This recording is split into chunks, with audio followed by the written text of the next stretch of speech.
Good morning. Awesome. Love that education event. And welcome to the 2024 report on the condition of education in Massachusetts. My name is Chad D'Entremont. I am the executive director of the Rennie Center. Rennie's mission is to ensure that educational decision-making is based on deep knowledge and evidence of effective practice. We do that in three key ways. We conduct research out in the field to understand what's working and where consistent barriers remain to improve educational experiences and outcomes in Massachusetts. Second, we take those learnings and we bring them directly to communities, to districts, to schools, to education partners, and work with them to build their capacity to apply research findings and improve practice on the ground.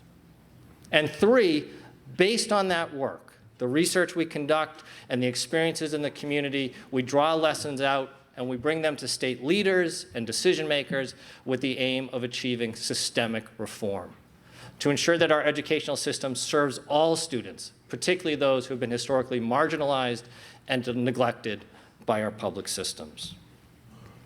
Our flagship project, which we conduct each year, is our Condition of Education in the Commonwealth report. It gives us an annual snapshot of how the state is doing and where we can continue to drive improvements. Along with today's release event, the COE project includes a number of activities to make sure that we're in large conversation with people around the state and the entire field about reform strategies we might suggest. One are community conversations that we conduct with practitioners, with community leaders, with parents and families to understand their experiences on the ground, to listen and to learn about what they are doing to improve children and youth's learning experiences. A second is our data dashboard, which was released yesterday. Don't go now, but hopefully you've all had a chance to check it out on our website. It's a new interactive dashboard looking at indicators from early childhood education all the way into post-secondary experiences so we can keep tabs about how we are doing and find ways to improve our education system. It can be disaggregated by community and a whole host of student demographics so we can get underneath the hood of what is happening and really understand where our challenges remain. And finally, today, as I mentioned, we are releasing our action guide. The action guide is specifically designed to suggest immediate strategies that we can move forward this year to improve educational outcomes. And that's what we'll hear about today. As soon as I finish this welcome, we're delighted to have a keynote address from our Secretary of Education in Massachusetts, Patrick Tutwiler. I will then return, along with Alexis Lyan, our Director of Policy at the Rennie Center, to walk through the action guide and talk about why we think it is so important in this moment to begin rethinking education and taking a hard look at how learning happens, where it happens, and when it happens, if we really want to start making gains for all of our students. And then we'll bring up our commissioners, Commissioner Kershaw from the Massachusetts Department of Early Education and Care, Commissioner Riley from the Department of Elementary and Secondary Education, Commissioner Ortega from the Massachusetts Department of Higher Education, so they can tell us everything we got wrong and what we should be doing instead to move the system forward.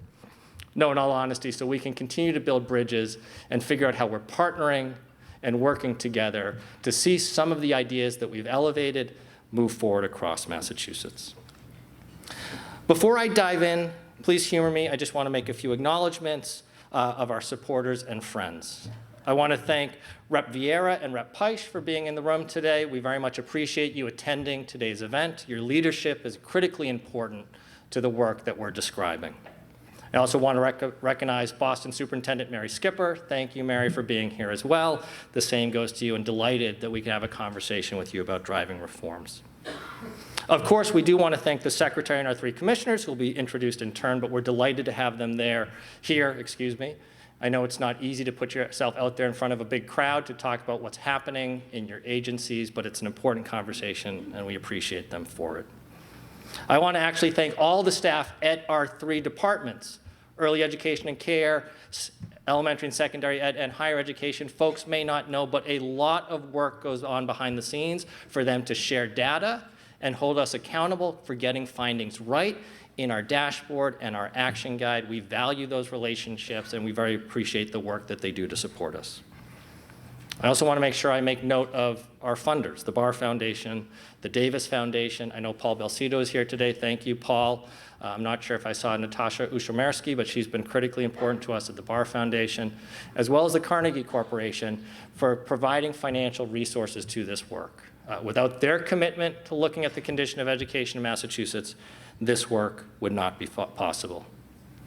On the back of the action guide, when you go to it online, you'll find an acknowledgments page. And I want to give a special shout out to all the programs featured and their willingness to talk to us and share the work they're doing. Campus Without Walls, the MAP Academy, Myers Elementary School in Pennsylvania, the Modern Classroom Project, Northeastern University, and particularly their co-op program, Opportunity Culture, and Springfield International Charter School. And finally, I want to thank the Rennie Center board and team. In particular, I want to thank Alexis, as well as Megan Volsey, Brian McGahey, Chow Nago, Laura Chinelli, and Erica Lee. I get the privilege of standing up in front of you, sharing what we've done, but please make no mistake, this is absolutely a joint effort.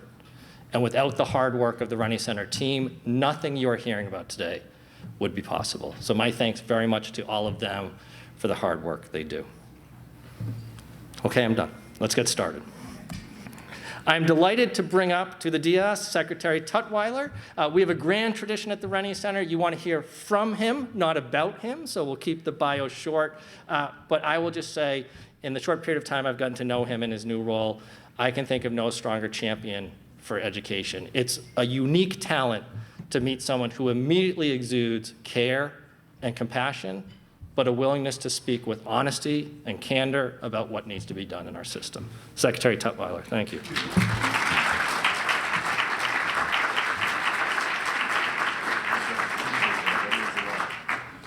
All right. Good morning. All right, everybody's here. You are comfortable, I hope, because I got a lot to say this morning. It is really wonderful to be here in community with so many familiar faces, folks who I know personally and all of whom deeply, deeply care about the students and families in the Commonwealth. It's great to be here with you and to share some thoughts about where we've been and where we believe we're going. I'm glad, and I really appreciate that introduction, Chad, and I'm glad that my name is up here on this here slide, and I'll tell you why. It helps dispel any rumor or misunderstanding that Shaquille O'Neal is delivering a keynote this morning. My Rennie family knows this. There was a student at Worcester Tech who came up to me last spring and asked for my autograph, which I was flattered, right? Well, that's wonderful, young man. Then I told him my name. He was like, oh, you're not Shaquille O'Neal? I think the part of that that still tickles me is that he thought that Shaquille O'Neal would sort of casually be walking around Worcester Tech on a random Thursday afternoon. Anyway, I digress. I'm Pat Tutwiler, Secretary of Education. It's great to be here with you. I really appreciate the Rennie Center and the Rennie Center team for this annual opportunity to convene, take stock of where we are, and discuss where we might go and how we might get there. Last year, I had the distinct honor of sharing some ideas and a framework that we intended to apply to policy development and resource allocation. That framework stood on 3 organizing principles some of you might recall: stabilize, heal, transform. These principles became the anchor for our discussions and served as a lens to analyze, to be sure. I think most importantly, each principle is in and of itself a broad and bright North Star goal. In year 1, we leveraged the framework as a guideline for the development of policy and the assignment of dollars, yes, but stabilize, heal, and transform stands as an ongoing accountability mechanism for my office and for this administration. We began the Healy-Driscoll administration with a genuine commitment to stabilizing and healing. And in this first year, we have established a strong foundation while sowing the seeds for transformation. I'm really proud of the substantive steps forward we've taken in each sector from birth through college. Steps that bring us even closer to ensuring that every single student in the Commonwealth, child or adult, and regardless of circumstance or status, has access to the high-quality education that he, she, or they deserve. This past year, we made historic investments and policy changes that have cemented a strong foundation for stabilizing and healing. We made universal free school meals permanent for public students to ensure that this crucial element of a student's hierarchy of need is automatically met every single day. We also added supports for social and emotional wellness and mental health across all 3 levels of our education system, improving resources for educators and students alike. And in the face of a federal funding cliff, we delivered $475 million in state-funded stabilization grants for early education and care centers across Massachusetts. We also began to sow the seeds for transformation, making changes to expand access, improve student experiences, and the quality of teaching and learning. We are reimagining high school through pathway programs, empowering high school students with engaging, applied learning experiences before they graduate. This year, we awarded new Innovation Career Pathway designations to 27 additional high schools across the state, growing the program by more than 30%, and adding a brand new career pathway focused on clean energy and climate sector. We also expanded the early college program, which now supports more than 8,200 high school students this school year with earning college credits in a supported environment at no cost to the students or their families. We also made headway on a number of our priorities that drive excellence in the classroom, including requiring early literacy screening for every student in grades K through 3, delivering preschool partnership grants to start the transition toward universal preschool access, and establishing pilot programs to professionalize and improve resources to early educator workforce. We delivered Mass Reconnect, free community college for residents aged 25 and older, on top of historic financial aid expansion at UMass, our state universities, and community colleges for both Pell-eligible and middle-income students. And in the wake of the Supreme Court's decision on affirmative action, we formed an advisory council, released joint guidance in partnership with Attorney General Campbell, and are coordinating efforts between early education, K-12, and higher education sectors focus on the resolute commitment to increasing representation in higher education, particularly for students of color, multilingual learners, and all students who have historically been underrepresented. Excuse me. It is January, after all. And yet, some folks in the room might recall or may have heard me say this, and I believe it deeply: change is a process, not an event. We have a 4-year plan here, and we're only in year 1. A successful administration is about building on progress. Stabilize and heal are not one-year principles. They are not finite goals to achieve and then put in the rearview mirror either. They are a dynamic part of a continuing process to which we are accountable. You know as well as I do that schools serve not only as a place for students to learn, but also as a support system for children and their families. In Governor Healey's FY25 budget proposal, she made clear how we plan to stabilize and heal by meeting the needs of students inside and outside of the classroom. We will continue the universal free meal program so that students will have more of their cognitive resources available for learning instead of consumed with from where their next meal is coming. We will increase our commitment to student mental health, proposing nearly $25 million for mental and social emotional health supports to address student needs across all levels of education. That includes new funding for my office to develop and implement a statewide birth through higher education strategy for mental health and behavioral health.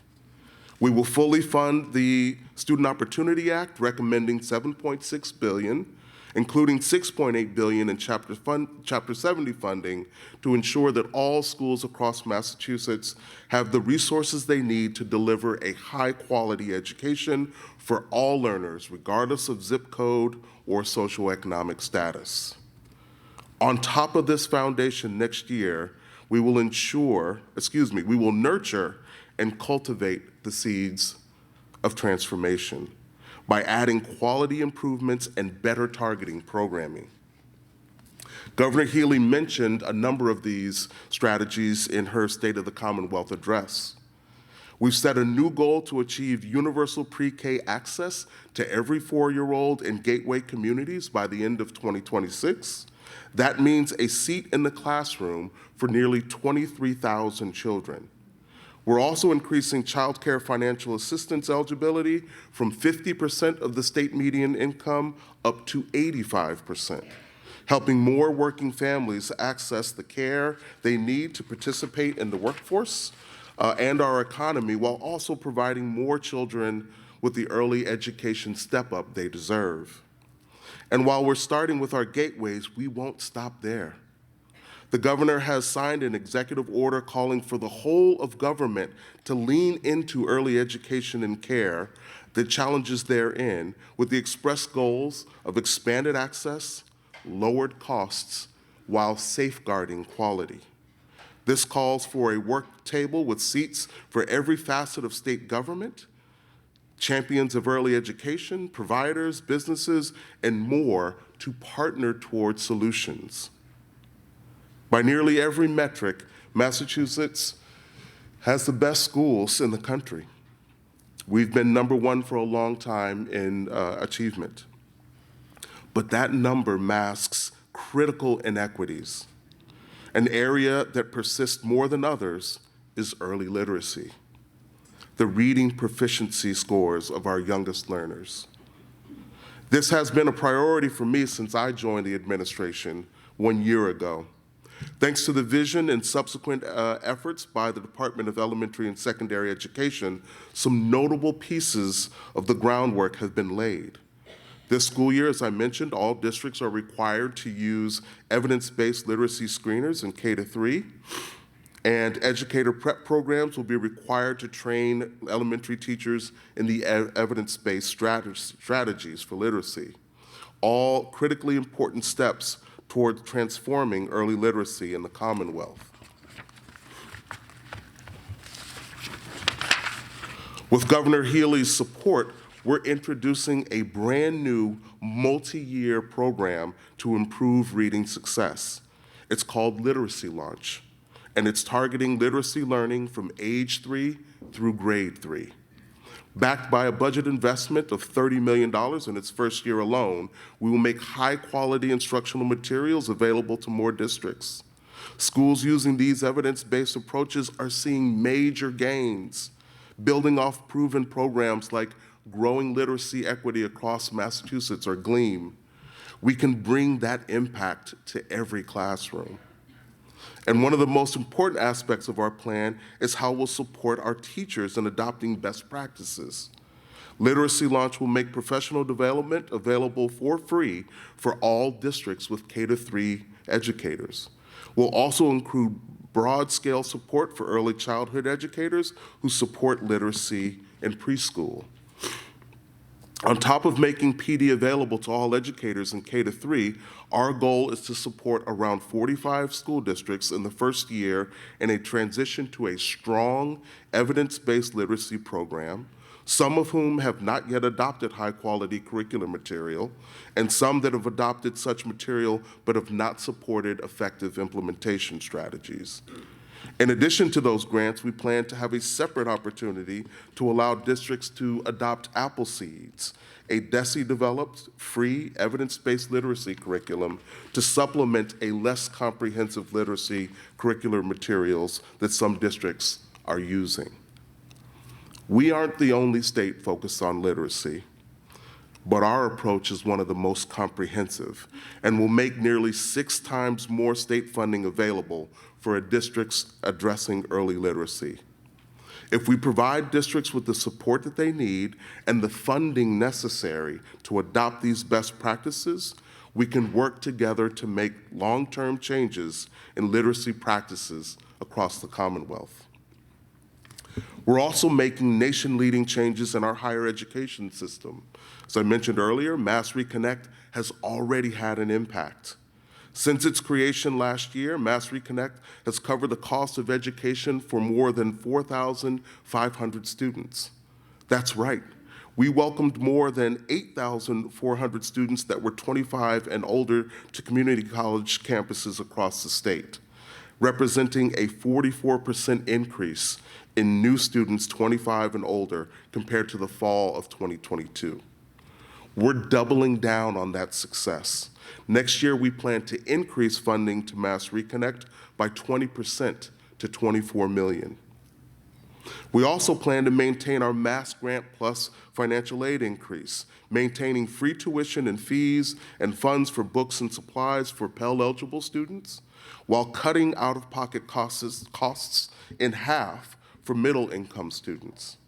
We're also proposing $125 million in capital funding to improve the facilities, buildings, and infrastructure serving our higher ed students. Supported by expansion to financial aid with things like Mass Reconnect and tuition equity, we've seen the first enrollment boost across our state's entire public higher education system following nearly a decade of enrollment declines. In large part, that system-wide expansion was driven by an 8% enrollment increase at our community colleges. Every single one of our 15 community colleges saw gains. That's a win for our colleges, that's a win for our students, and that's a win for our economy. When we open the doors to education, we all succeed. Now, we're gathered here today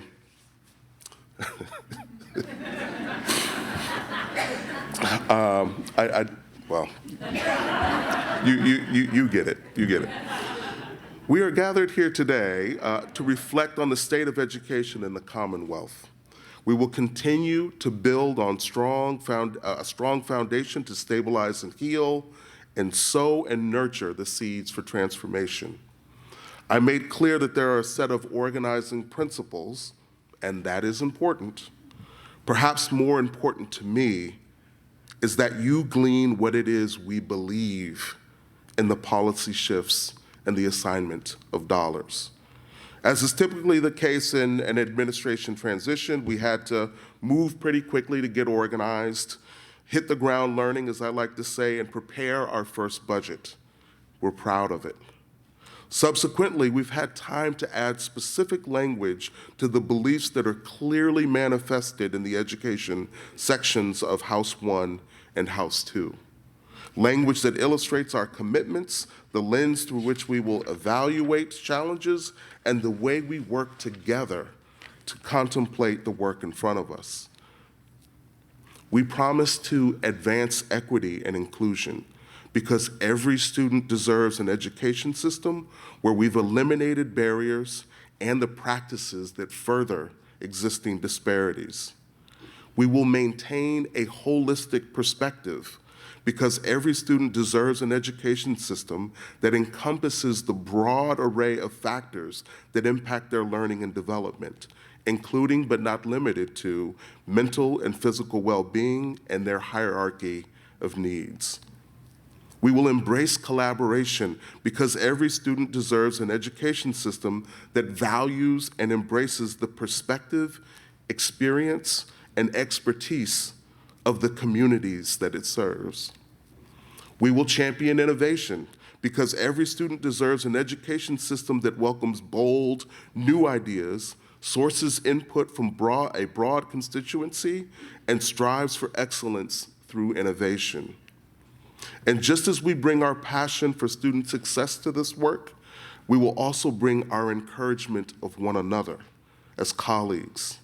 We will strive to center fulfillment because every student deserves an education system powered by joy and resilience. Those values, from equity to innovation, describe the North Star we're envisioning for ourselves, for our schools, for our students, and our educators as well. But we can't do that alone, right? We rely on partners in this room to carry out the investments, the policies, and the work needed to meet those goals. So I thank you for your continued support, and together we will strive onward. Thank you so much.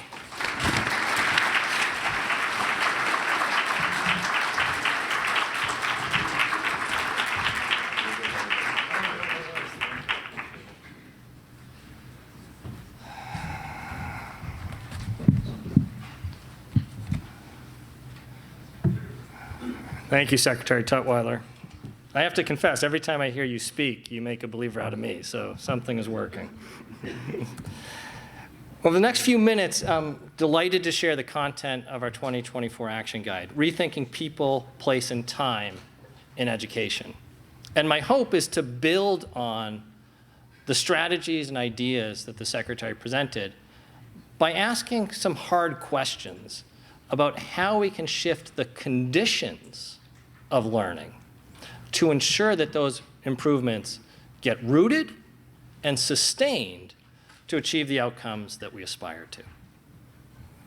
But I want to begin with a short story. My daughter is 12. She's in 6th grade. Those of you who've come before, you've probably heard about my daughter.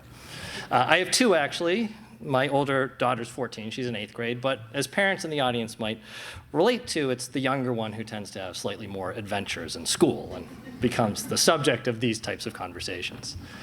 She came home from school the other day, distraught, whipped open the door, threw down that book bag, and started huffing and puffing around the kitchen. And I stopped her and said, "What's wrong?" And she let me know she'd forgotten her homework. Now, in the grand scheme of things, this was not a big deal, but I understood why she was upset. It had been a multi-day assignment, and she had worked hard on a visual display of nucleotides in cells. She had come up with a somewhat ingenious description of how proteins and lipids and carbohydrates mimicked the functions of larger body organs, like the heart and the lungs. And yes, if you're wondering, I learned all of this 2 weeks ago, and I've completely exhausted my knowledge of cell structure. And so she was upset with the idea that she had done all this work, made all these efforts, and she might not get credit for it. I said, okay, first things first, let's find your homework. And after a little bit of looking, we discovered it was in her book bag the whole time. So I said, okay, don't worry, trying to put on a brave face. I'll email your teacher. You did it last night. I know you did it. I saw it. I'll explain what happened. You had it the whole time. You might not get full credit, but she'll understand that you're working hard, and who knows? And my daughter looked at me and she goes, "No, that's okay." And she took out her school-provided iPad. She took a picture, swiped some screens, tapped some buttons. I couldn't really keep up with what she was doing. And she said, "All set." And she started to walk out of the room. I said, what do you mean all set? She said, "Oh, I turned it in." I said, "You mean you sent your teacher proof that you did it? You got to bring the copy tomorrow, right? You have to bring it to school." And she said, No, I turned in my homework." I said, "Is that how you do it?" She's like, "That's how we turn everything in." That's how you turn in all your homework? No, that's how we turn everything in. Our homework, our classwork, our quizzes, our tests. We upload them all to my folder on Schoology, so it's in one place for my teacher. And I said, well, if you do everything on your iPad, why does your book bag weigh 50 pounds? Now, my point with this small example is that even when we introduce new and innovative practices designed to make learning more effective and efficient, we rarely abandon our established notions of how schools should run. My daughter's book bag is heavy because they require her to do what they've always done: keep a binder and a notebook, maintain a planner, and print out and lug back and forth books and worksheets for assignments that she submits online. In my opinion, this is our core challenge with education reform: our inability to see the basic operations of schools differently. Now, there's an age-old feeling among educators that everyone thinks they know how to fix schools because everyone went to school. But in practice, what this tends to mean is that everyone thinks schools should look the exact same as when they were there. This notion undergirds jokes about new math and debates about history. It's how we gain comfort and reassurance that we're doing what we think is best for our children. And it's fundamentally why we are struggling to achieve the outcomes we want our schools to produce. If we want to achieve large-scale change, we need to let go of our outdated understandings of schooling. We need to put the book bags down. Allow me to explain my point in a slightly different way. Today, we are releasing the 2024 Action Guide as part of our annual report on the condition of education in the Commonwealth. As I noted earlier, this guide is intended to offer recommendations for changes in policy and practice that have an immediate impact on student learnings and outcomes. Our first guide was released in 2015, almost a decade ago. It's still available on the website, and if you open it up, you'll see 3 core recommendations. First, invest in high-quality early education and care. Second, strengthen practices and policies to support the whole child, including developing multi-tiered systems of support in all schools and providing wraparound services. And third, replicate and expand early college programs to create strong pathways to post-secondary. Since the report's release, we have made important progress. For example, the state has established a formal designation for early college partnerships and committed significant resources to expanding programming. According to the Massachusetts Alliance for Early College, 7,500 students are now enrolled in early college programs. This accounts for roughly 2% of the 280,000 high school students in Massachusetts. To support the whole child, the Rennie Center has partnered with the Department of Elementary and Secondary Education through the Thriving Minds Initiative to support the development of school-based mental health systems. Last year, we had a touch point with over 200 districts in Massachusetts. And this is only one of many state-sponsored initiatives focused on supporting students' social, emotional development and well-being. And yet, according to a 2023 poll by Mass Inc., nearly half of all parents in the state are somewhat to very concerned about their child's mental health. National data presents similar findings that nearly 42% of all students experience persistent feelings of sadness and hopelessness. In early education and care, Governor Healy recently proposed over $100 million in new funding to expand access to childcare for low-income families, including ensuring universal access to pre-kindergarten in all gateway cities in Massachusetts. Today, we still have approximately 15,000 eligible families waiting for placements in high-quality early learning and care settings. The Rennie Center's 2015 Action Guide could well be written today with the same recommendations and needs for reform. Now, I want to be clear. The progress we have made in these areas and other education reforms is important, and work to expand access to improve outcomes in education programs from early childhood to early college remains critical. This is not a choice between one or the other. We can do now while planning for the future. And these efforts have reached thousands with the potential to change life trajectories. But that seems to be the key question. How many people are we reaching? There seems to be a problem of scale. And the longer it takes to build a system that serves all students, the more we risk losing. Let's take the example of chronic absenteeism in schools. This graph, taken from the Rennie Center's data dashboard, shows that the percent of students chronically absent from schools rose over 10 percentage points from 2021 to 2022 after schools reopened, and continues to remain well above pre-pandemic levels. In addition, in 2022, 42% of Latino students and 32% of Black students were chronically absent. If we view attendance as a proxy for student engagement, to me, it begs the question of whether students still find value and purpose in school, and whether part of the challenge is how markedly different schools feel from most other experiences in their daily lives, from social interactions with peers, to recreational activities in their community, to media consumption, to work for older students. In short, do they see connections between their education and an increasingly connected, complex, and technologically advanced global society? And the data suggests the answer is no. For this reason, given the limited progress that has been made to transform learning environments at scale, the Rennie Center is not interested in returning to the past. We stay engaged in those issues, we continue to support and work on them, but our 2024 action guide proposes that it's time to dig more deeply into the design and function of our education system, to rethink three critical elements of learning: people, place, and time.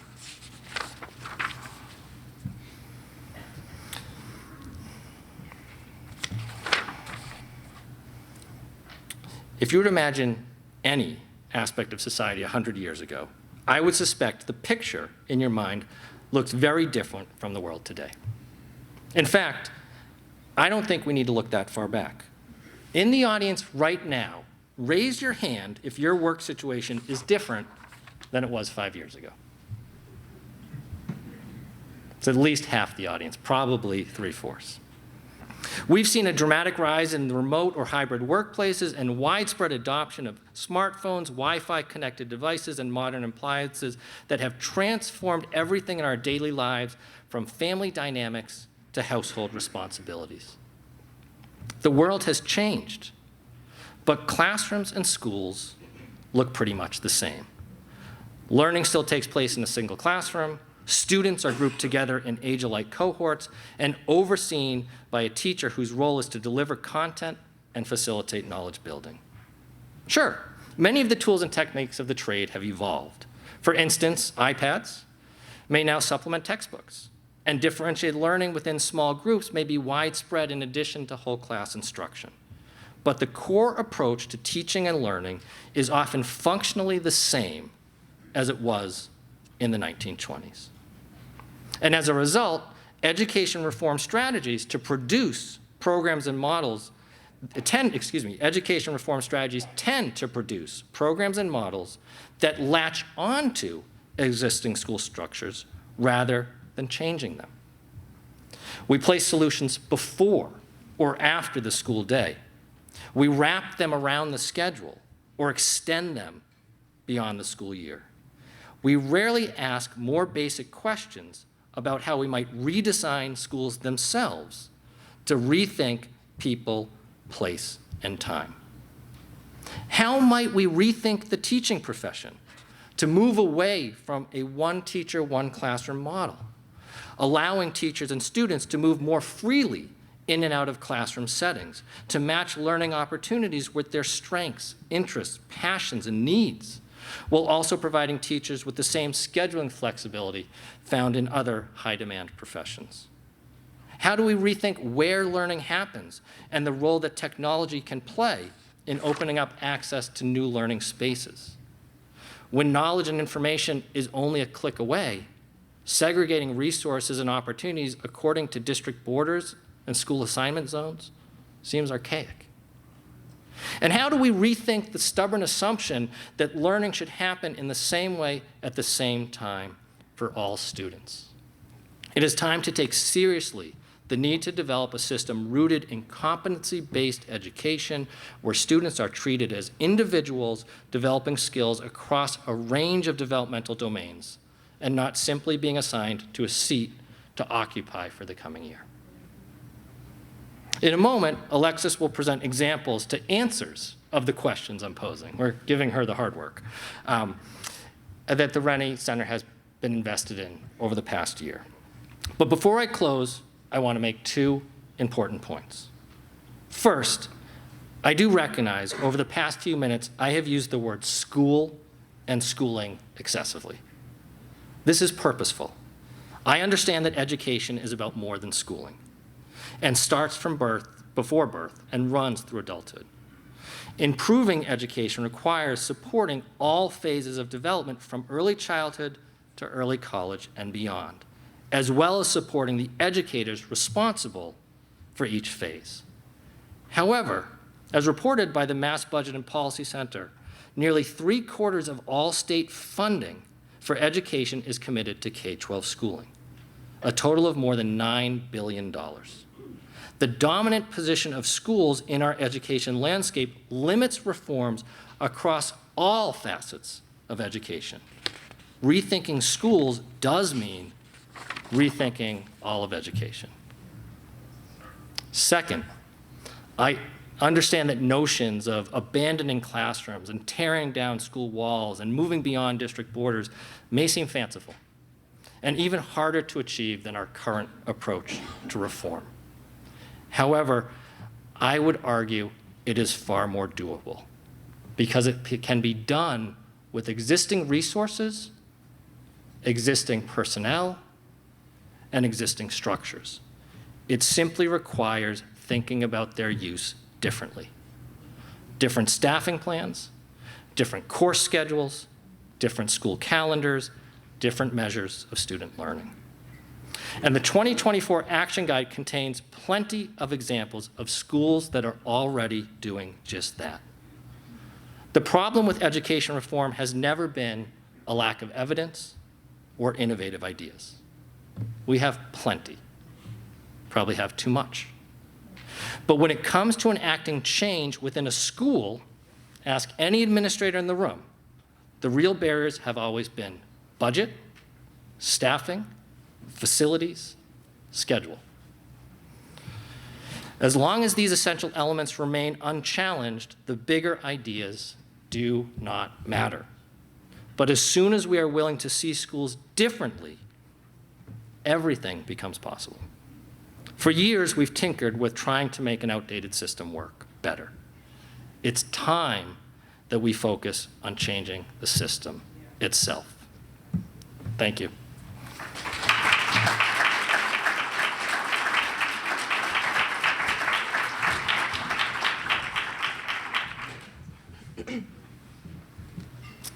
Thanks, Chad. Good morning, everyone. It's such a pleasure to be with you all today. My name is Alexis Leon, and I am the Director of Policy at the Rennie Center.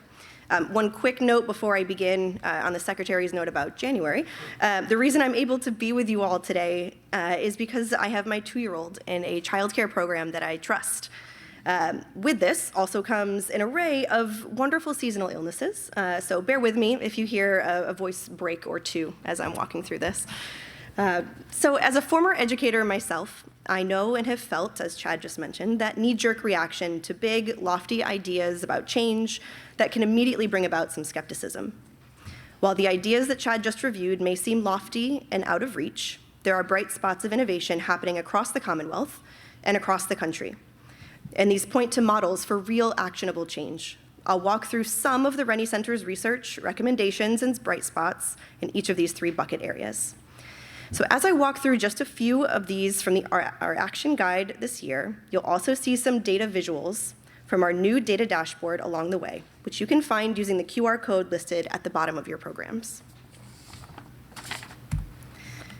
All right, first, rethinking people. So data shows that teacher quality matters more to student achievement than any other aspect of education. I'm sure I'm preaching to the choir here.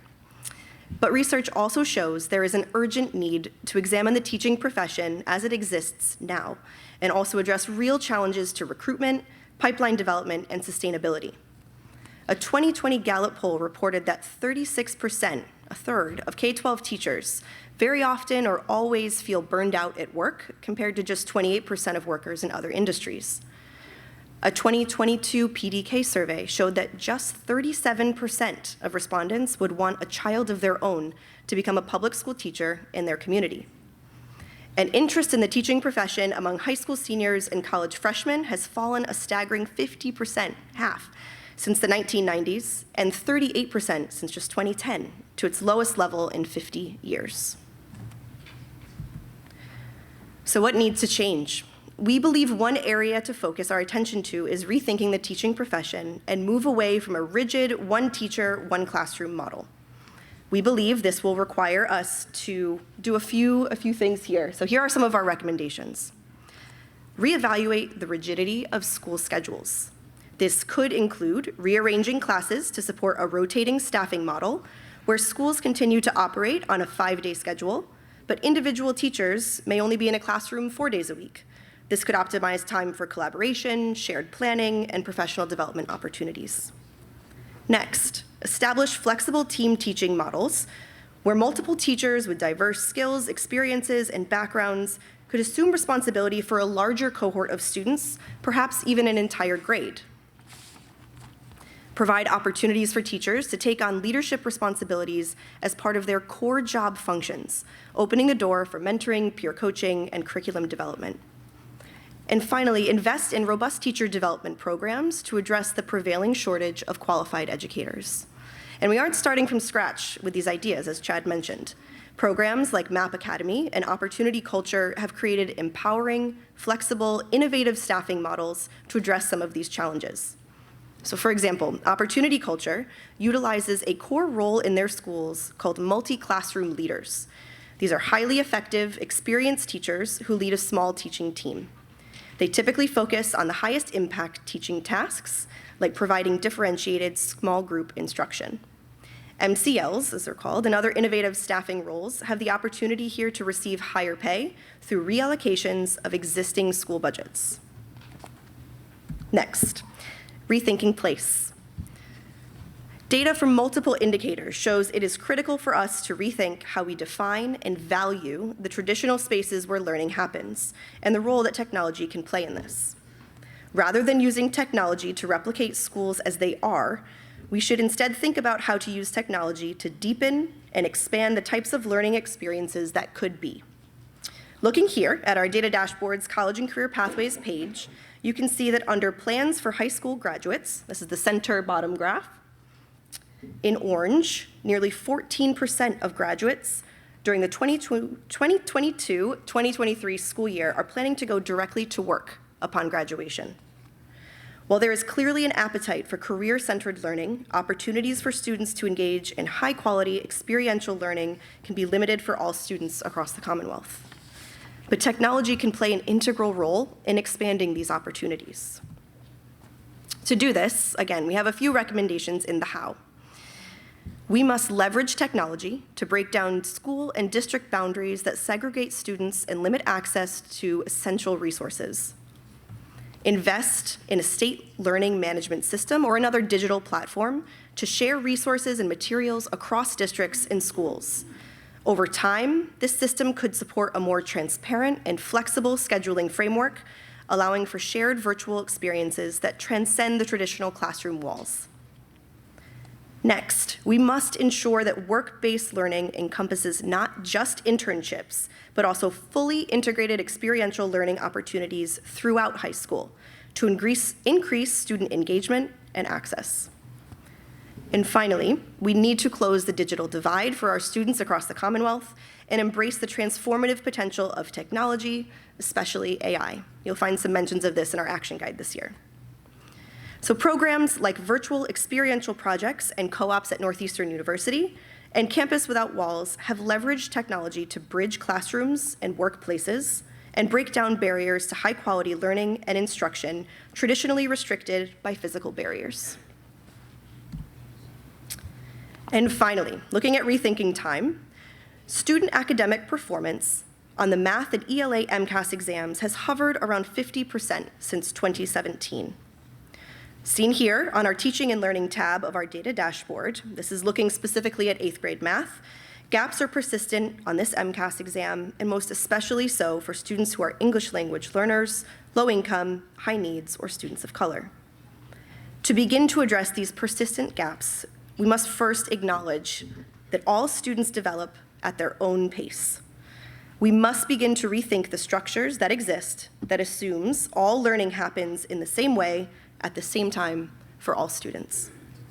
To do this, first, we must fundamentally rethink how we physically group and accelerate students through their learning, especially as technological advances push the boundaries of what schools are able to offer students through adaptive and personalized learning. Next, we must utilize tools such as competency-based assessments, progress monitoring, and individualized learning plans for all students. And finally, we must recognize that learning doesn't stop when the academic calendar concludes. We all know out-of-school time activities, enrichment programs can all open novel pathways for learning and allow students a deeper understanding of themselves and the world around them. So, when students return to school following pandemic-related closures, we often heard this common refrain, "We can't go back to the way things were before." Yet, in many settings, a return to normalcy has seemed to be the priority. Our hope is that this year's action guide makes clear why Massachusetts schools, programs, and institutions must instead work toward a new normal that leads to better outcomes for all students, and that it provides some critical insights in how we get there by fundamentally rethinking people, place, and time in education. So to continue digging into these important questions today, I am delighted to turn the mic back over to Chad and bring up our commissioners for our commissioner panel. Thank you all so much.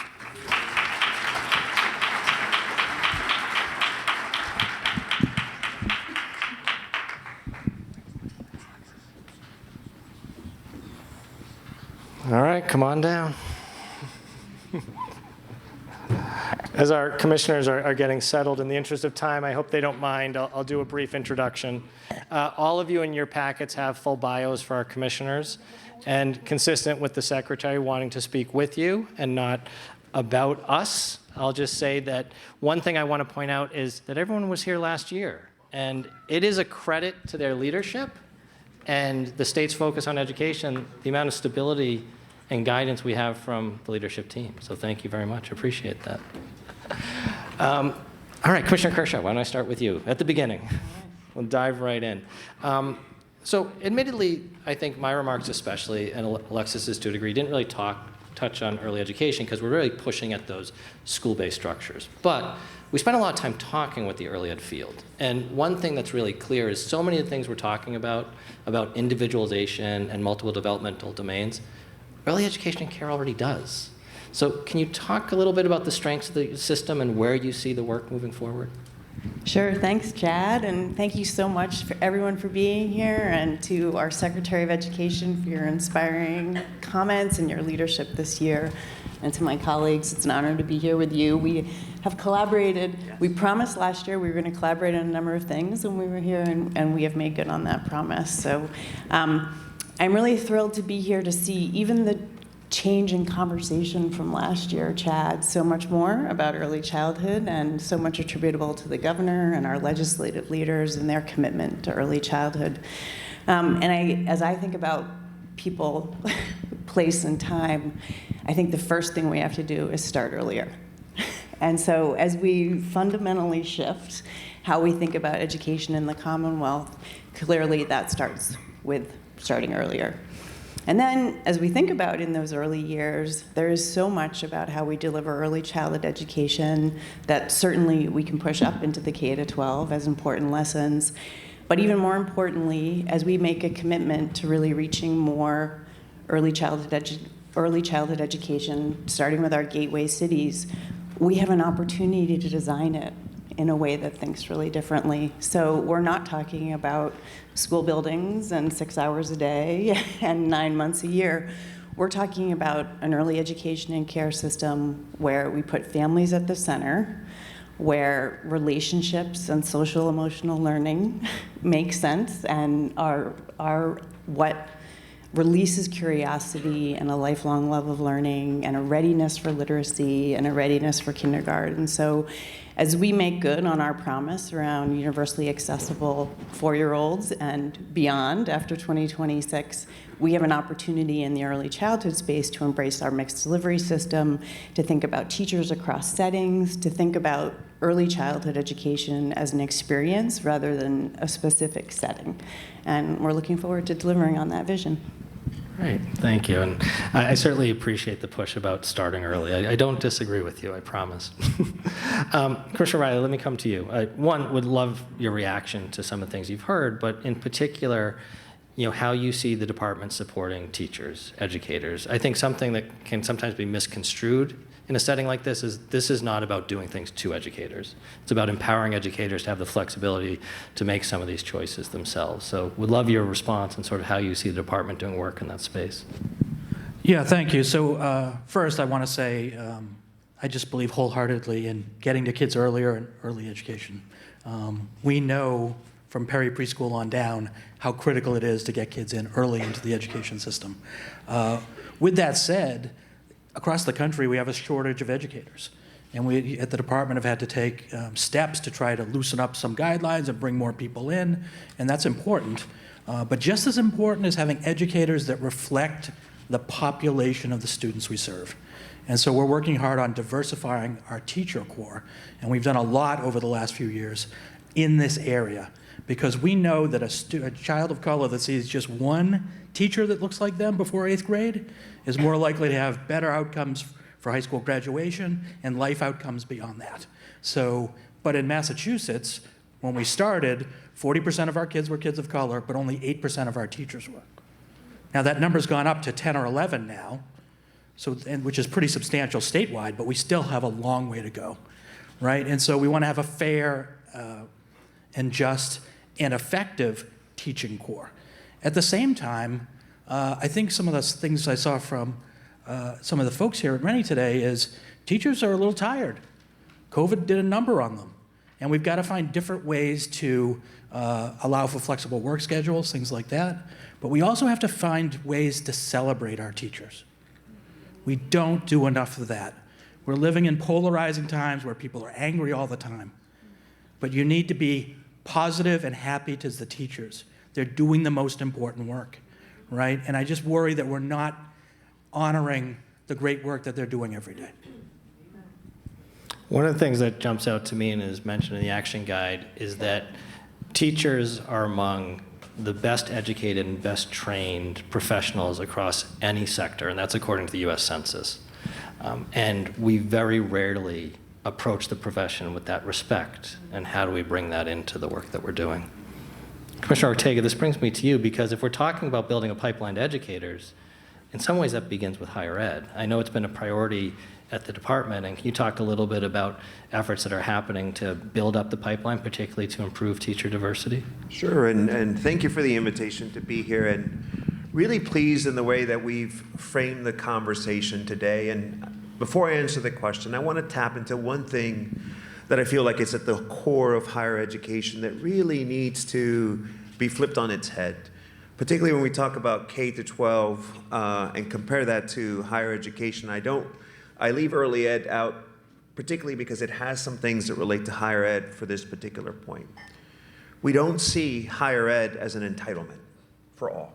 Right. We see it as something that people can tap into as a luxury or a private good that they select into. When you begin to look at something as an entitlement for all, you see that it's necessary for everyone to have it in order to achieve the things that would make the Commonwealth a lot better. I feel the same way about early ed, having started my career as an early ed teacher. It is an entitlement that we should see made available for everyone. It changes the way that you approach the work, right? To the question about preparing educators, there's a mantra that I think I subscribe to, and many of our post-secondary partners do as well, but I think more need to do so, which is this idea of making sure that every person you prepare, particularly educators, are ready to do what they need to do on day one, when they arrive, right? And this is the idea that they cannot be removed from what the contemporary concerns of our students are now. I was educated as an educator over 25 years ago, And even in that time, which doesn't seem very long to me, maybe some of you, it does seem like a long time, but nevertheless, things shifted very rapidly. And when I think of us coming out of the pandemic, going into just even now, and the way that things have been changed for everyone, whether you're part of the workforce or a person who's coming into our schools to receive that learning, we really have to continuously update how we prepare folks. I assure you that many of our institutions and some of the educators in there might still be replicating some of the things that they were doing 20 years ago, right? And so they have to begin to ask themselves the question, what does it mean to prepare people for now? And I'll end with this one point. I think it also begins with how we see the development, the experiential learning part of teacher development in particular, how much time they spend in the classroom as they're exiting out the program, right? We've seen higher ed perfect the way that they train doctors, for example, having them spend extremely amounts of time doing a clinical practice within a hospital before they move on, recognizing that it's important for them to have that practice before they enter and start working with patients, right? We should see education in the same way. How do we get our educator workforce to really begin to integrate and interact with our students throughout the process and really change the way that we approach the practicum, applied aspect of preparing educators as they move into the workforce? And so I know that my colleagues share the same idea in terms of people being able to be prepared to do the job on day one, but also making sure that they're aligned to the needs that are contemporary for our students at the moment. And one of the things that always jumps out at me when thinking about a medical model is that in most cases where a doctor in training is going to school and where they begin their initial practice is the same place, right? And so that doesn't necessarily have to be the same in education, but how do we have a warm handoff, a strong partnership where higher ed and schools where a teacher might be placed are working together with novice teachers as part of their induction? Which brings me to partnerships. And, Commissioner Kershaw, it's another area where I think early ed leads the way. You mentioned a mixed provider system, and none of this should be done by thinking about an educational program working in isolation. So can you share a little bit about how early ed builds partnerships and how the mixed provider system is leveraged to serve all students? Sure, I'd love to. Thank you. Yeah, I'd love to talk a little bit about teacher and early educators. Also, you can start there if you want. Of that discussion. So maybe I'll pick up on that because I think we're trying to take, I'm very happy to report and a lot credit to the investments that we've been able to make over the last year that our license capacity is back to pre-pandemic levels, actually a little bit above. But our staffed capacity is below that, partly because of the teacher shortages that we're experiencing across the education system. And we've also been thinking about taking really different kinds of approaches, whether it's in recruiting folks who are really interested in it, and then teaching and learning in apprenticeship models while they're in their workspaces and able to earn and learn while they're working, supporting them with scholarships to bring their own children. We're working with higher education to make sure that free higher education, once folks are in the field and working and feeling supported and part of a cohort. Yesterday we announced student loan forgiveness for early educators. So I think we're trying to figure out how to make people feel valued and interested in coming into this field, and then to think not just about salaries, which have also gone up. They're still low, too low, but have gone up, but the whole compensation package that can really recruit and retain folks in the early childhood space.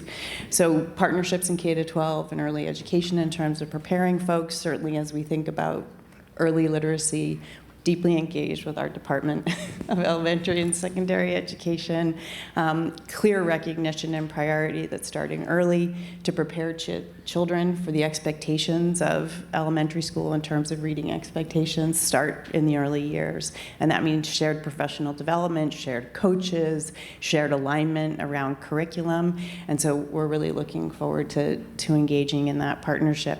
And then, as I mentioned, our commitment to universal access to preschool for all 4-year-olds by 2026 in our gateway cities really starts with a partnership with the districts. And what's so unique about this is that we are starting with planning grants that bring our districts together with our diverse early childhood community to come up with a strategy about how we reach all kids, how we make sure working families are supported, how we make sure children with special education are truly getting services in the least restrictive setting that their parents can choose. And so those partnerships, enabled and empowered by partnerships at the state level, we believe will deliver a much more accessible and equitable system, especially in those gateway cities as we get started. Thank you.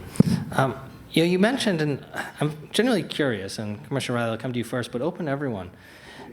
Thoughts on how to make scheduling more flexible? I really do think one of the challenges for an educated professional at all levels in the system is feeling like they're locked into a work schedule that they have very little control over. And you look around and you see peers that are able to take days off to go see a child's game or to participate in a celebration for a friend. Do you have any thoughts on sort of how we can bring flexibility into the system? So I think we've seen some early attempts, probably not wholesale attempts, but early attempts. I had an opportunity recently to meet with people at Timely, which is a machine learning scheduling company that helps schools schedule better. And some of you are old enough to remember when you used to have to hand schedule. I used to do that all the time as a principal. But this new technology has allowed scheduling to be like much more efficient. And one of the examples I was given is they saved a high school something like 40 positions because they were able to schedule better. And that allowed them to recoup that money and then use it in different ways, including allowing for things like job shares and giving people different flexibilities about how and when they're going to roll out those teachers in the field. I think, and I've got to confirm this, that that also allowed teachers to have more planning time, and it may allow some people to come in later if they had kids at drop-off, or leave earlier if they had to pick kids up. So I just think there's an efficiency boom that's coming that we need to react to. I feel like the rest of the world and business has moved to a model where you have more flexibility. It's trickier with kids because kids have to be supervised, usually. But I think we can find a way to manage a process where you can give flex to teachers. I'll speak a little bit to flexibility in the post-secondary space, because I think it's a really important aspect, and it's going to be framed slightly differently, but it could be offered up as an example of things to think about as you move maybe K through 12 towards more flexibility in scheduling. When we think about a post-secondary learner, the person coming into a post-secondary institution, you've got to rethink people significantly in higher education. It's no longer the 18 to 24-year-old. The average age is 25 and older for most of our community colleges, and probably the same thing for some of our comprehensive institutions that serve different students. And one thing to consider is when you're rethinking the person, they come in with different expectations and how they can maximize their time. And so there is a lot of opportunity in post-secondary to offer more provision of learning opportunities, right? So for example, you have a traditional scheduling of a fall and a spring semester, or maybe we call it winter here in Massachusetts. I'm originally from Texas, so spring was the term that we use most commonly, what I think would be a misrepresentation in New England. But nevertheless, you think in terms of those two terms. And then others have found ways to maybe extend periods between the two terms to provide people with additional learning. You still have summertime. And we can make an argument that summer is used for faculty to begin to do certain things like work on research, provide experiential opportunities for our students, but that's not applying to all the faculty, right? You can still create other opportunities to offer more opportunities for the student to engage. So finding ways to expand that calendar in order to allow more people to enter at a time that suits them best would be a really interesting phenomena, and it would really change things in terms of how people would choose to engage with the institution. Likewise, and you can begin to think about what it means to even opening up the calendar beyond maybe key hours of 8 to 3, 10 to 2, and begin to say, what happens to the adult learners when you offer classes in the evening at a time when they can tend to all the things that they have to? We're looking at things that do hybrid opportunities, which I think are fantastic. The pandemic has certainly served as a catalyst to push more people into that field, but we still got a ways to go with regards to scheduling, particularly when we consider what are the needs of the folks who are new entrants into our institutions. And so I offer that up as sort of food for thought, right? Yeah, and I wonder, Commissioner Ortega, do you see also opportunities to connect more directly with employers? And what I mean by that is, we feature in the action guide a snippet on Northeastern University. And it starts with their co-op program, which has been around for a long time and is well established, and allows students to have work-based learning experience just directly as sort of internships, for lack of a better way of saying it, with employers.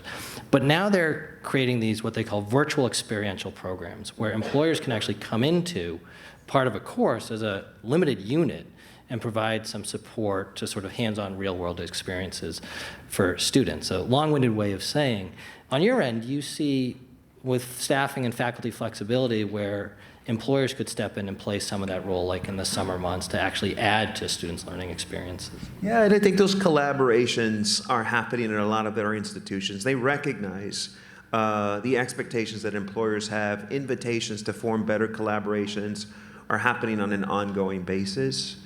The idea of whether or not you can create a collaboration where that actual entrepreneur or business person can enter the classroom raises an important thing to consider, right? And I wonder if it's something that maybe my colleagues up here have thought about as well within credentialing and who can enter the classroom and who can't.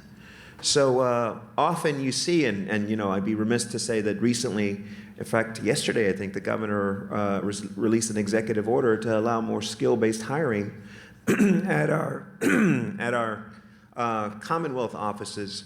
And I think that's a really interesting phenomena. When you begin to think about who gets to teach in a classroom, particularly at a post-secondary level, with the credential, and how do you account for some of the experience that could come in there? I did some of my teaching early on at a university in Michigan, and one of the things that they were trying to do was to diversify their music program. And right down the road in Detroit, you had these blues musicians who had been doing, a long time working in jazz as well. Many of them were seen as the people who were creating unique contributions in their field, in fact, right, that no one else was replicating anywhere. There was no way that individual would ever be allowed to come into the classroom and serve as the faculty member because they don't have the credential necessary to go in there. And it makes you ask the question, at some point, can we begin to bring in folks to serve as educators in the classroom to really give students that experiential learning that they need, that knowledge of someone that has been out there as a practitioner for some time? I think we could inch more towards that kind of collaboration, which I think for me would be ideal. But at the moment, we are moving into recognizing the role that business should play in the classroom, right? So I just bring that up as food for thought. So this is just sparking all kinds of things in my head, but I think we need to be willing to embrace change, right? For a long time in history, education was controlled by the wealthy elite or the churches. Not too many people are old enough like me to remember when I was a kid, things got democratized and they put encyclopedias in our living rooms. Young people can ask what an encyclopedia is later, that's okay. Then when I had kids, my daughter used to say, "Daddy, let's go to the Google." Right? Because now all the information was available in the palm of your hand.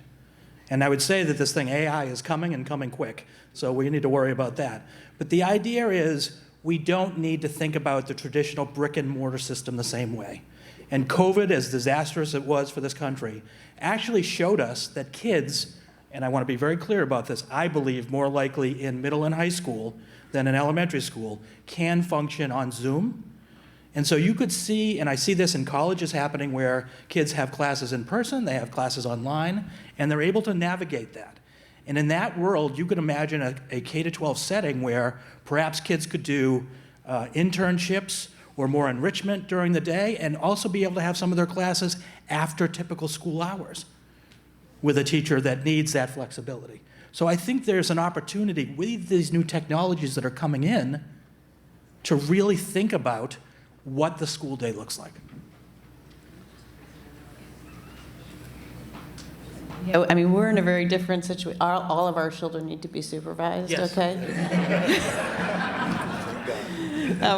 And so, but we are trying to use whatever tools we have within the confines of, we're trying to deliver early childhood education and out-of-school time that meets the needs of working parents so that they can participate in the workforce, which means, our teachers need to be there 10 hours sometimes, 5 days a week. But we have been trying within the confines of that world for early educators to find ways to create greater scheduling flexibility. We've been using our regulations to think about nap time. Our C3 program, which is providing such critical operational supports, has allowed for additional staffing so that there can be collaboration time or specialists in the classroom that can give breaks to the classroom teachers. Even in our child care financial assistance world, we've allowed programs to continue to be funded, but close them between holidays, between the Christmas and New Year's, just recognizing the burnout and the stress and the need of our early educators to also have time off and time with their families. It really links back a lot to something you talked about, but the Secretary's big priority and all of us across the education system, which is that there isn't one program I visit these days, whether it's an out-of-school time program or an early education program, where the teachers aren't talking about the behavior needs of the kids.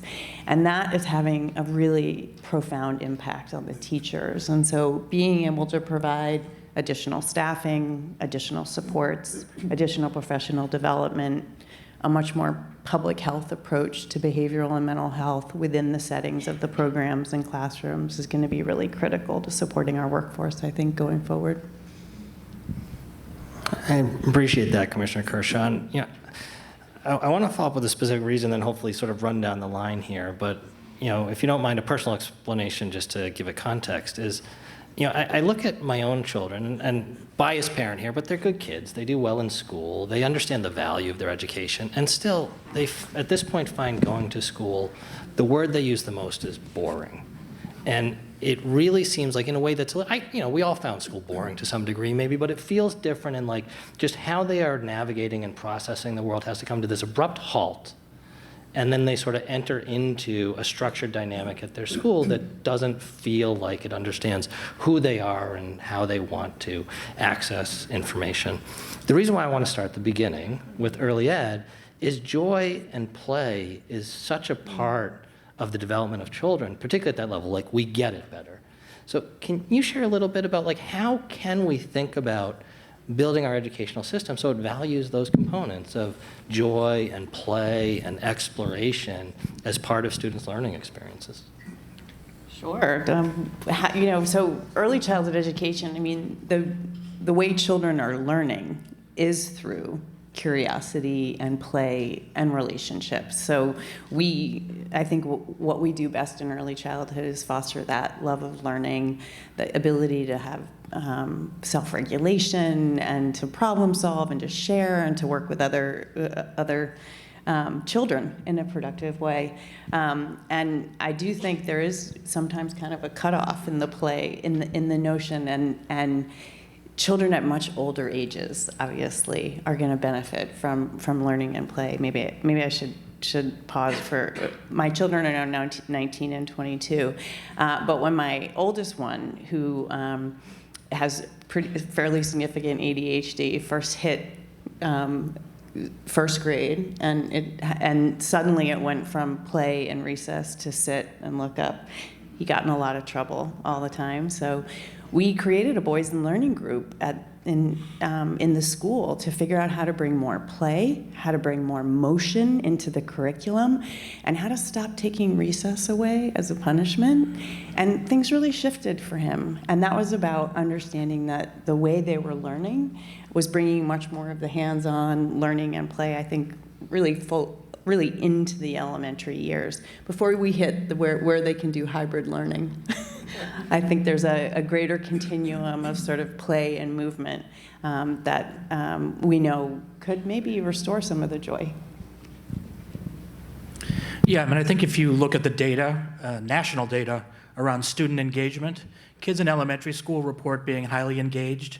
That drops off in middle school, and then goes way down by the time they get to high school, right? And so the only place that data doesn't hold true at the high school level is in vocational schools. Why? Because they can see the connection to the real world, right? It's interesting, it's engaging. And so at the department, when we came, we started talking about this idea of deeper learning, the idea that kids should be engaged and not just do surface level teaching and learning that you put in your short-term memory and then you kick out. And so the idea is when a child comes home from school and you ask how their day was, they don't say fine or good. And then when you ask them what they learned, they don't say nothing. They actually tell you all these exciting things you want to do. And to do that, however, we've got to bring the joy back into education. I truly believe that we do a good job of play in the early childhood space, and then probably to grade 2. And then it's like a brick wall, and by grade 3, it's everyone in rows, sit up, focus on the teacher, we're going to work. And I just think there's an opportunity here to really have deeper learning activities that are fun, engaging, and by the way, more likely for children to remember information and be excited about what's happening. So I'm going to go out on a limb here and say that for me, post-secondary was a lot of joy and play, and probably less in the classroom, right, which was rather unfortunate. But I made up for it over time. So there is a lot of opportunity for those kinds of things. I'd like to explore this a little more. I don't know about the rest of you. But I say that to kind of offer up a kind of a counter narrative to this. I think there is a recognition in post-secondary that there is a need for more support for students, right?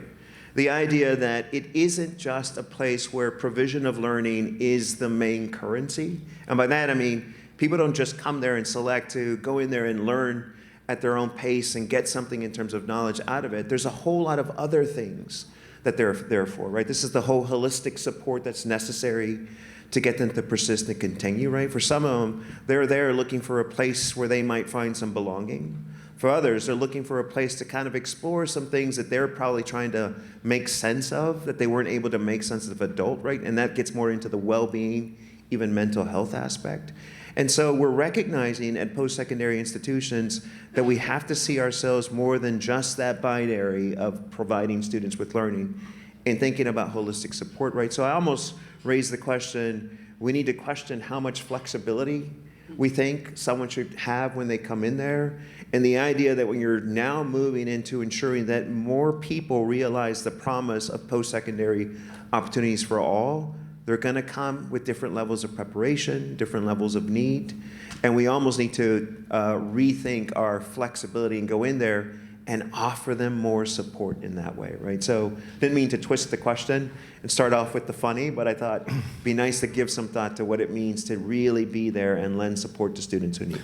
Well, and I think it's a great point that sort of builds on the reflection here that, you know, student needs and opportunities vary at different phases of their development within the system, that you can do exploration and provide joy and engage in deeper learning in a structured environment. They're not in conflict with each other when we think about an educational program. We're coming up on time, so that sort of brings me to my last question and sort of want to push and really take responsibility for this at the Rennie Center. You know, one of the things that we've wanted to do today is just ask some fundamental questions. Can we change some of the things in education that we take as a given, that often get in the way of flexibility or deeper learning or partnerships? But I don't want to send the message that each level of education is discrete and isolated. Really, it's an entire continuum working together. So the last question is, can you just sort of share a reflection on one way that you might be able to work across your departments collaboratively on an initiative? I'm the man in the middle, so I guess it's So, you know, I think after COVID, we stayed #1 or thereabouts on the NAEP test, the nation's report card. But really, we're really only #1 for some, and we know that our, you know, students with special needs, newcomer students, kids of color, kids living in poverty, aren't experiencing those same successes. We also know that those districts, the gateway cities, were really hit hard, where a lot of those kids are concentrated during COVID and were in remote learning for a long time. And so there are big gaps there. Now, we are blessed to have things like the Student Opportunity Act, and also blessed to have the literacy launch that the governor just announced. And this is the idea that we have not been effectively teaching reading as a country for a long time. We now know there's new evidence, well, I wouldn't say it's that new, but there's evidence that we are embracing that says we have to teach in a different way, in an evidence-based way. And so for us, the commissioner and I have been working diligently to work on early literacy and sharing ideas, people, models, potentials with this new possibility that the governor has afforded us. So we're just very excited about that. When I think to my friend over here to the right, we do a lot of work on early college and this idea that our kids are ready to do more sooner, right? And so if a kid's ready to go to college, why do we have to have them wait until they graduate 12th grade? Why can't they get that opportunity in 9th, 10th, 11th grade? I saw this as a superintendent in Lawrence where we had kids going to Northern Essex Community College and Merrimack College, and the kids excelled. There's nothing our kids can't do. We've got to challenge them. And so we've just done a lot of work there. Obviously more to go, but it's a really exciting opportunity. So obviously our literacy work. Yeah, okay. And the secretary talked about it, and the commissioner did. So I'll just going to reiterate the partnership between the agencies around early childhood education and the importance of making sure that we're thinking about that in a continuum, and that we are really supporting the opportunity for the mixed delivery system to be able to prepare children for the expectations of kindergarten so that they're ready and to succeed. And I believe we'll be able to do that through partnership at the state level and supporting that, as I said. And then in higher education, you know, we have worked for many years between the systems, and I'm really excited about the current partnership because I think we're digging deep into really what the needs of the early education workforce are and making sure that higher education, whether it's our community colleges or our four-year institutions, are much more responsive. So a couple examples, we have for years run together a higher education scholarship program that has been underutilized. Meanwhile, we hear folks are paying student loans and want to go to school. So we've looked closely together at that program, and we are expanding the majors that can be used in that program. We are expanding from limiting the number of classes folks can take so that we can support them to really attain their degree over time. We are expanding the support from just tuition to be including fees and trying to change the timeline so that people can know whether they're going to have support in the timeline in which they're enrolling in school. So we're kind of turning over every rock to make sure that any investments that we're making in higher education that are on behalf of early educators are built around the needs of that system. So I think there are a lot of partnerships going, and at our next lunch we'll talk about what happened in post-secondary education with you, Commissioner Ortega. I appreciate, and when we do have conversations, and we try to do them both formally and informally, like formally when something comes up that we've got to address, informally when we just get together and sort of reflect on what's on our minds. And it's not always a conversation about what we need to do.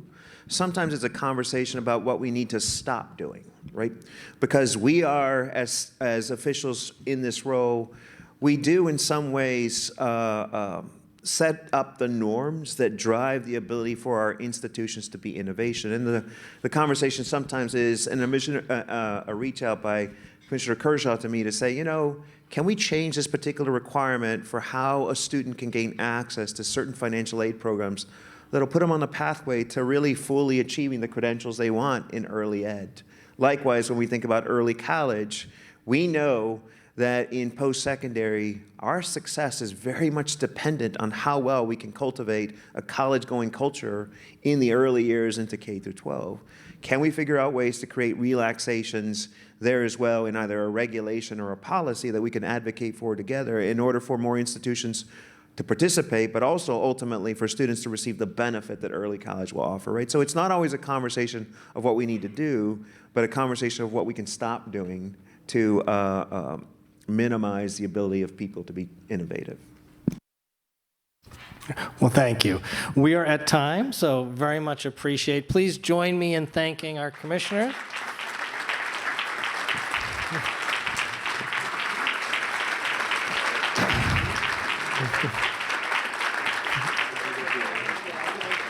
It's not easy to do, and we very much appreciate your willingness to come up here every year and share what you're doing and engage in conversation. Thank you very much. And I know people probably have places to go and things to do, so all I have left to do is thank you all for being here. Please stay in touch with us on our website. It is COE Week. We'll be releasing a community conversation shortly and other materials. Check out the action guide on our website, and thank you very much, everyone. Take care.